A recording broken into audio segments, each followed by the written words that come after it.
Hi, it's Julie Davison. Today I'm going to show you some tips and tricks to make this Wetlands card. And this is one of the cards that I featured with my Stamp of the Month Club, so here's the other two. And each month when you sign up for my Stamp of the Month Club, you get a clear amount stamp set. This is the stamp set I chose for September, Wetlands. And then you also get 3 completely finished hand-stamped cards straight in your mailbox. So today I'm going to show you some tips to make this card here.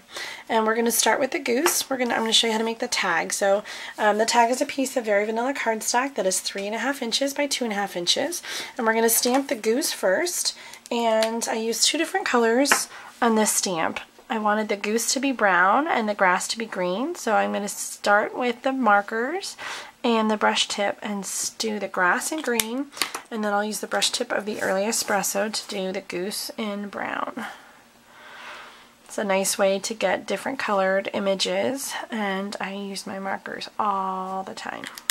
Okay, then we're going to stamp toward the bottom of our tag. Now I want to stamp some grass in the background, like this, but I don't want it to cover the goose. So this technique is called masking. I stamped the goose on a post-it sticky note, and then I cut it out, and I'm going to put that over the goose that I've stamped on my tag to cover it up and protect it while I stamp the grass.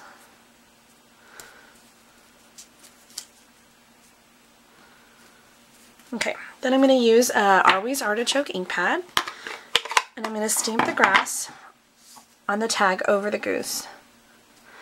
But the mask will protect it so that when I peel off the mask, the goose does not have any stamp on it. So he looks like he's in the foreground, and the grass then looks like it's in the background. Now I'm just going to add a little bit of color to the goose. I've got aqua painter here with a little bit of crumb cake re-inker in it, and you could also just pick up the crumb cake color or another color from an ink pad lid or from a marker and blend it, but I already had this in here, so I'm just going to go ahead and use that to add some color and kind of make that goose pop a little bit.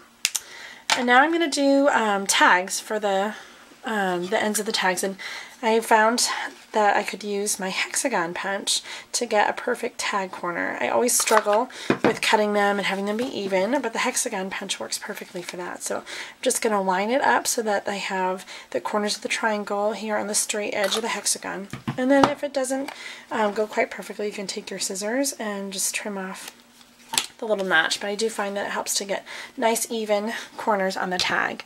Now for the top of the tag, I'm using the ticket corner punch, or not the ticket corner punch, the ticket punch, and I'm going to punch the ticket.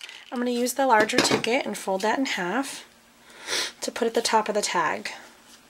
So I'll put a little glue on either side and then punch a hole and add some linen thread. So that is how I made the tag for this card.